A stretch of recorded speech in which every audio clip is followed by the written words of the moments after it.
François Roudier, le porte-parole du CCFA, est avec nous. Bonjour François. Bonjour. Bonjour, bienvenue. Le soufflet continue de retomber là. On a eu les chiffres de vente du marché auto ce matin pour le mois de septembre, moins 3%, moins 20 en août. On a fait un petit peu de mieux au début de l'été quand on avait les mesures gouvernementales. Là, on sent que le soufflet retombe, là, François, concrètement. Oui, on arrive à la fin des mesures gouvernementales. Ouais. Parce qu'en fait, là, on a des livraisons, des immatriculations de voitures qui ont été commandées avec la prime à la conversion. Et on voit que on arrive un petit peu à la fin. On aura encore quelques primes à la conversion livrées le mois prochain, mais on retombe dans des marchés assez traditionnels, parce qu'on est autour de 160 000 voitures depuis 10 ans. On était assez haut le mois de septembre dernier, mais on sent qu'effectivement le marché frémit. Marché frémit. Donc là, on va entrer dans une phase de léthargie, c'est ça que vous dites Alors, c'est assez compliqué. Et si oui, combien de temps? Voilà. C'est très compliqué parce qu'en fait, on est toujours avec une grosse incertitude sur la prévision de cette année, une incertitude qui s'est encore renforcée avec la diminution du bonus et l'augmentation du malus. Est-ce qu'on va avoir un effet d'anticipation lié à ce bonus et ce malus qui ça, c'est pour 2021, tout ça. Pour 2021, mais même qui peut se retrouver tout de suite sur novembre-décembre. On va tout de suite. Est-ce que ça risque pas de doper les ventes sur la fin de l'année? Ça peut doper ou ça ne peut pas doper. Est-ce que ça va être suffisant pour compenser la baisse de morale des ménages, la baisse de morale des entreprises, cette épargne de précaution qui reste une épargne de précaution et qui n'est pas dépensée? Donc pour l'instant, on est un petit peu avec une boule de cristal et on reste sur l'idée d'un marché de voitures particulières qui sera autour de 1 600 000 voitures. C'est le plus mauvais marché qu'on ait depuis 10 ans. Qui fera entre 25 et moins 30% sur l'année. On est à peu près à moins 28, moins 29 aujourd'hui. Voilà. On reste quand même à moins 29. Quand on est toujours, on est tombé à moins 33, on est toujours à moins 29. Donc on voit que c'est difficile de remonter. Est-ce que vous êtes inquiet quand même des velléités du gouvernement qui, alors ça a été le débat, notamment la taxation des véhicules au poids la semaine dernière. Bon, ça ne sera pas dans le budget 2021, mais on sent quand même que le gouvernement a envie de donner un petit quelque chose à l'opinion public, notamment sur ce sujet. Ce sera peut-être pas dans le budget 2021, mais Barbara Pompili doit présenter un projet là en décembre prochain. Vous dites quoi? Ça sera peut-être pas on taxe à partir d'une tonne 4, mais une tonne 8, je sais pas. Ce sera peut-être pas 10 € le kilo supplémentaire, 5 € seulement. Voilà, il y a deux façons de répondre. D'abord, l'opinion publique. On voit que l'opinion publique, à 70%, elle aime les voitures, à 85%, elle les utilise tous les jours.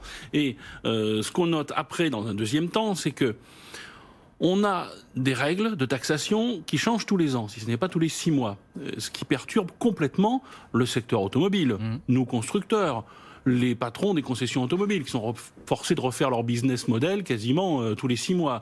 Et puis les clients ne comprennent plus rien. Les clients ne comprennent plus rien. On leur dit achetez des véhicules électriques et hybrides, ils vont être un peu plus lourds. Et puis là, on vous dit non, finalement, on va vous donner un bonus, mais on va aussi vous donner un malus. Bon, c'était l'absurdité totale de cette opération sur le poids des véhicules. Non, il faut un peu de stabilité. Et puis attention, on va entrer dans une année 2021 où tout concourt à ce qu'on ait un très mauvais marché automobile.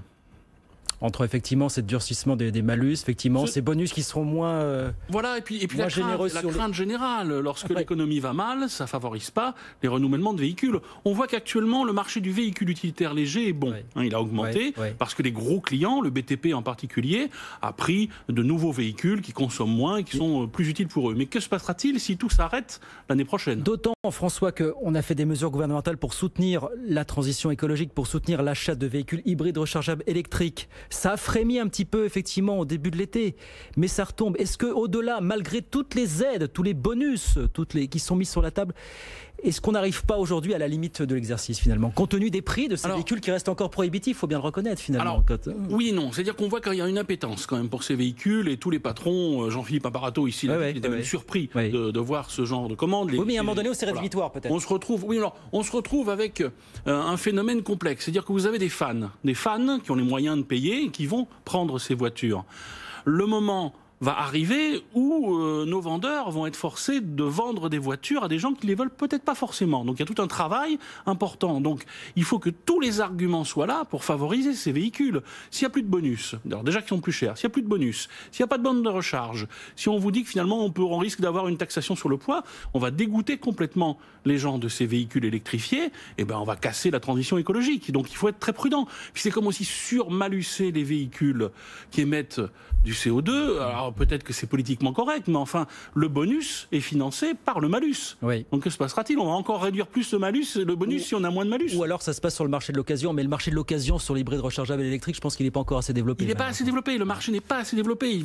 On commence seulement à avoir en occasion des Zoé première génération. Ouais. Et on va avoir d'ici 3 ans, oui, tous les véhicules qui ont été achetés cette année. Donc il faut passer à cette notion d'une transition et pas de mouvement complètement haché qui nous pose problème pour voir où on va. Dernière question, on aura une grosse minute François, mais on voyait, notamment on avait notre envoyé spécial à Pékin tout à l'heure, ça repart très fort en Chine sur le marché auto. On voit tous les constructeurs du monde qui se pressent pour présenter des nouveautés, y compris les Chinois. Ça fait des années que les Chinois essayent d'exporter en masse des véhicules, notamment vers l'Europe. Est-ce que vous dites que là, on y est presque et qu'il faut peut-être se préparer à horizon d'1 an, 2 ans, 3 ans à une déferlante chinoise en Europe et en France notamment? C'est une vraie crainte. Et puis alors sachez que les Chinois ils sont déjà là parce qu'ils sont dans les batteries. Oui. En dehors des batteries qui sont coréennes ou japonaises. Oui, mais technologiquement ils sont pas, contrairement à l'idée reçue, ils sont pas forcément plus avancés que nous. Technologiquement et puis sur tout ce qui représente la capacité de l'identité d'une marque, le service après-vente, tout ça ils ne l'ont pas forcément. Bâtir un réseau de vente et d'après-vente c'est très compliqué.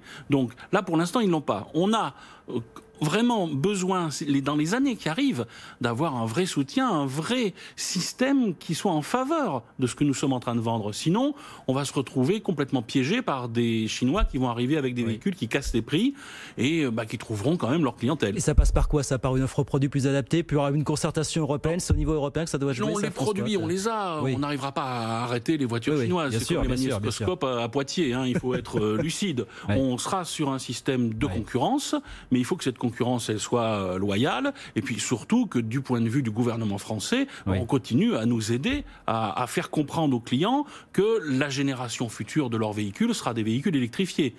François Roudier, le porte-parole du CCFA. Donc on va demander d'autres offres. La profession va encore se faire entendre pour réclamer, demander d'autres gestes de soutien. Pour vous, c'est inéluctable, François? Il va falloir. Il faut l'espérer, parce que la profession souffre terriblement. Que ce soit l'industrie ou le commerce, on va avoir des pertes d'emplois phénoménales dans les années qui arrivent. François Roudier, porte-parole du comité des constructeurs français automobiles.